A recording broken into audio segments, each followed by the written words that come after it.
I came across a report on my newsfeed, and the title was No Point Arresting Shoplifters When Courts Set Them Free.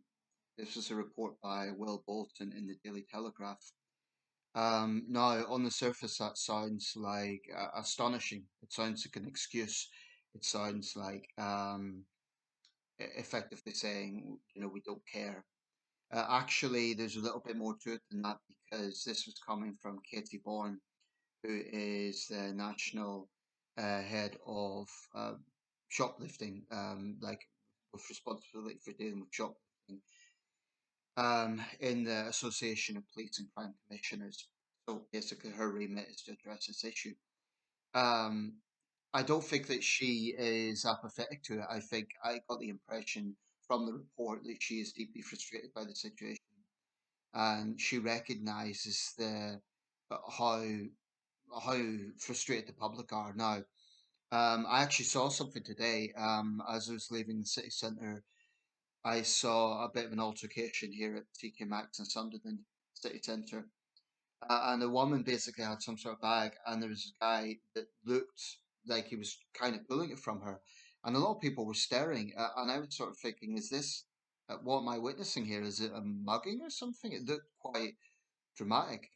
But then the guy had a walkie-talkie, and I thought, okay, he's clearly some sort of security guard. She's been seen shoplifting. And people were kind of, it's like one of those things, people were sort of looking like, what do we do? What's going on here? I didn't do anything because I thought, what could I do effectively? He had his walkie-talkie. Presumably, he was trying to get police backup. But the problem is, especially with a woman, what could I do? Could I intervene and then manhandle her and be accused of something? That's always a risk. Um, but anyway, it just exemplified a problem of where we are at. I've seen other situations. I think I mentioned this before. In Gateshead a few years ago, I saw some guy steal pasties out of a Greggs. Now, in the grand scheme of things, a pasty is hardly, a major product. But that isn't the point. Okay, it's what, £1.50, something like that for whatever. It's not high value, but the point is it represents a general malaise. Now, in this situation, what I witnessed in Gateshead, the thieves literally just took it and walked out. It wasn't even that they tried to sneak it into their bag or something. They just took it and they ran out. And I kind of saw them run in a particular direction, and I went and I said, "Look, I saw what direction they went."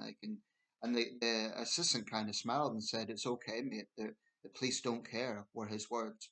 They'll do nothing about it, and obviously they won't for that. But really, this the shoplifting crisis we have in this country, and I think that's not hyperbole. I think it is a crisis. I think it is epidemic levels. It's such that I think it represents a wider problem. I go back to the broken window situation I spoke about, which was a theory in use by Commissioner Bill Bratton in New York City and endorsed by Rudy Giuliani, then Mayor, now Trump sycophant, but that's beside the point. Um, at the time, it was the idea that if you tackle relatively smaller crimes, it sends out a message to big time criminals. If we're going to crack down hard on small time crime, it kind of ruins that base whereby bigger crime then gets tolerated. And then you really go to war with the big time criminals. That's the general theory. I think there's some merit in it. And it has to be said, under Bill Bratton and Rudy Giuliani, crime levels in New York City significantly dropped. It became one of the most dangerous cities in North America to being one of the safest big cities in North America. That's just a reality. Um, the liberal left would say we shouldn't be too hard on shoplifters because it's a minor offence. The Sentencing Council, which I have very little respect for, I think they're pretty useless, but on their website they state that if the value of an item is under £200, it's on the lower end of the scale. And technically, it is clearly something that's worth £20 or £1 or £50 is literally not as high a value as something that's worth £1,000, obviously. But they're missing the point with that, and I think it sends out the wrong message. Because a shopkeeper who's having things stolen time and time and time again, it's having to replenish their goods. And actually, it affects all customers because they may be forced to put up a price on items in order to balance out what has been stolen. So the honest shoppers also pay a price for that. Um, I accept that there is a situation we have in this country where prisons are overcrowded, so judges may not be jailing shoplifters for that reason. Well, I strongly support building new prisons. I think it's absolute common sense. It will ease pressure on overcrowding. I do not agree with the liberal left that we should jail fewer people. Criminals belong in jail, prolific criminals, people who just commit crime after crime after crime and they don't care. They should be in jail. Um, I think, for those sort of people, community sentencing clearly is not working because, again, the liberal left always denounce jail, but they need to answer for the fact that community sentencing has failed because that's what they support. They don't like the idea of judicial punishment. And they'll say things like, oh, often shoplifters have addiction problems, and it's true. Okay, so make them go on a mandated uh, rehab program. But I think that when a crime has been committed, the offender has to recognize that they're the ones doing it and they have to take responsibility for that, addiction or not. Um, because I think that portraying shoplifters as victims, it just sends out the wrong message. If someone is really messed up, if they're a heroin addict, if their life is a mess, I do have some degree of sympathy for them.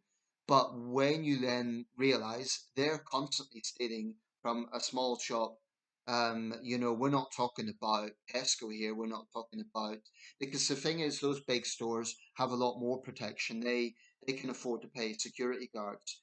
And frankly, I think the police will do more in those situations. It's really the small time shopkeepers I have enormous sympathy for. I'm not saying it's okay to steal from Tesco either, by the way, but there is a different dynamic. Put it this way: an assistant in Tesco or Sainsbury's or one of those big stores, it's not them that is personally suffering. And the CEO of Tesco is a multi-billionaire. They're not going to really be affected by that. Rather, it's an issue of, it's crime being tolerated. But a small time shopkeeper, they're going to be affected personally. They're not going to be loaded with money. They're going to have to replenish your goods. I have enormous sympathy for them. And sometimes if it seems you go into a shop and they're a little bit like cagey, maybe that's why. Maybe it's because they're constantly dealing with this problem. But it isn't even a case of theft. There's actually an extra problem nowadays. Any shopkeeper who stands up to them, these criminals are getting more and more brazen. They're not above using violence. And the really dangerous situation now is it isn't just individuals, someone with addiction problems who are trying to feed their habit. Um, we're now getting organized gangs going in the markets. I heard a report that this was a particular problem in the Kirkgate market in Leeds, but I'm sure it's replicated across the country. It's not just like opportunistic shoplifting. This is actually organized gangs going in, sweeping counters, and any shopkeeper brave enough to stand up to them is putting their personal safety at risk. These criminals aren't above using violence. Now, that is a really perverse, appalling situation where these criminals basically get away with it. I mean, essentially, what we have is a situation where the police are sending out a message that it's no longer a criminal offence to shoplift. That's effectively the situation we're in. I think it is an absolute disgrace that North Wales police had the arrogance to tell a man who was a victim of shoplifting that he shouldn't put up a sign um, calling the shoplifters scumbags. Those plastic police officers are not fit to wear a uniform. I mean, I really think it is an utter disgrace. I think they should have been forced to resign, even if they were useless PCSOs in that case. I mean, it's infuriating. Now, that shopkeeper got enormous support from the public, and he said the sign wasn't going anywhere. If North Wales police are stupid enough, if they're absolutely tone deaf and stupid enough to take any action against that man, um, they cannot whine if the public turn on them because that is absolutely disgraceful. I think the chief officer of North Wales Police has to publicly explain that, why they are telling a victim of crime that he shouldn't be angry with the criminals. And effectively, they're saying, well, you need to respect the feelings of the criminal. It's an absolute disgrace. Um, he actually said that they had actually caught, other officers had caught a shoplifter in the act. They told the shoplifter to hand back the t-shirt. He runs a textile business, a garment business. And they asked the shoplifter to hand it back, but nothing else. No arrest, not even a warning, nothing. That is absolutely insane. Now, the police might argue, what's the point of arresting him if a judge is going to set him free anyway? The point I would make is because it sends out the wrong message. I mean, if we're in a situation where the police are sort of having this foregone conclusion, this is what the judge is going to say. I've always said judges also need to answer to the public. No doubt judges will say it's literally because prisons are full. Well, if they really can't go to prison, and I believe that prolific shoplifters should, especially if they use violence, but if they don't go to prison, at the very least, the penalties outside prison should be a lot harsher. They should be forced to wear an electronic tag. I would go so far as to force them to wear a sign saying, I am a shoplifter. I mean, some might say that's cruel and unusual punishment, but this is a crisis. We are in a situation where they are acting literally with impunity. So there needs to be something that's done that if they really can't go to prison, then they need to be either much tougher community sentencing, forced tagging, put up a photograph all over a city centre or a town centre, shame them. There has to be something that is done that is more than, it isn't even a tap on the wrist. Nothing is done. But at the very least, if the police are going to say that we're not arresting them because they're not going to go to prison anyway, at the very, very, very least, the last thing they should be doing is telling off shopkeepers for trying to look after the businesses. And also, if a shopkeeper actually does take the law into their own hands, if the police are stupid enough to take action against them, this is the sort of thing that polarizes the public, that infuriates the public. And the police, honestly, they do themselves no favors. And it's infuriating how utterly, utterly tone deaf they are. Now, to be fair to Katy Bourne, I'm going to put a link to the article. I think she genuinely is frustrated and I think she does want to see change. But she also needs to publicly condemn those police who destroy public trust. She needs to publicly condemn North Wales police for that monumentally stupid decision they took to harass and tell off a victim of crime. It's astonishingly stupid. We're in a situation, anyone that wants to maybe open up a business in retail, they might think twice about it. But they might think, if I'm going to open a small business, how much am I going to lose with shoplifters? And it's a crazy situation where any shop assistant who's brave enough to tackle them would themselves end up maybe being in legal hot water. Because we're in this upside down situation where really the public feel that criminals have more rights than victims. I mean, when I volunteered at Bernardo's, we were told not to intervene directly. Now, maybe that was a practical thing just for personal safety, because a major charity doesn't want their volunteers being put at risk. That's understandable. I do remember a day we suspected a shoplifter. My manager mentioned this, and she asked me to, she was subtle about it. She asked me to kind of block the door, not to physically grab the guy or something, but just block the door. I think the logic was maybe he would panic and drop the item because he knew that we were onto him. Um, I can't remember the outcome of that. It didn't escalate, I don't think. I think maybe it actually worked on that occasion, but she was kind of like, we were subtle about it. We were sort of implying that we were tidying up the shelves or something, but we knew this guy was up to something. And the problem with charity shops is, like I say, they can't afford to have security guards. In many cases, they don't even have CCTV. You imagine like in seaside towns where they'll have like plastic buckets and spades and so on outside the shop. You know, um, Recently there was a Labour peer who got in hot water for suggesting that shopkeepers don't put valuable goods outside the shops. Now, maybe she meant well, but again, it sends out the message it's putting the onus on the shopkeeper. The onus needs to be on the criminals. And the danger with this situation is they're acting with impunity. They themselves know that they're going to face no real action. So the police need to get their act together. They need to send out the message that you may not go to prison, but we're still going to arrest you. And there needs to be a much, much tougher penalty. If not prison, at least fit them with electronic tags, publicly shame them, put up the picture. Well, why shouldn't this be done?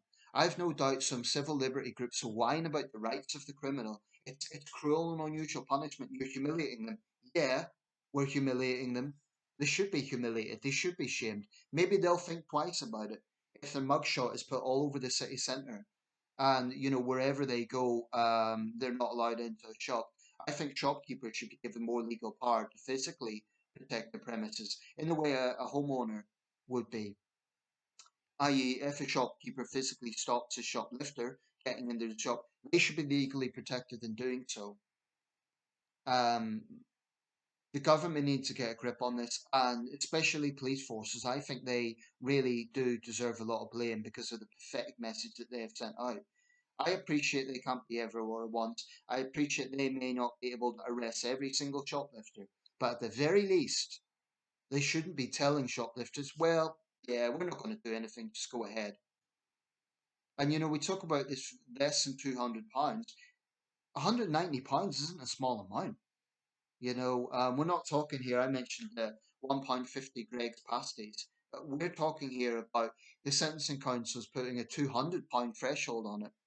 So an item that's £190, in their opinion, this could be, an electronic product. This could be a nice jacket. It's not necessarily what they call low value. Could be a quality product.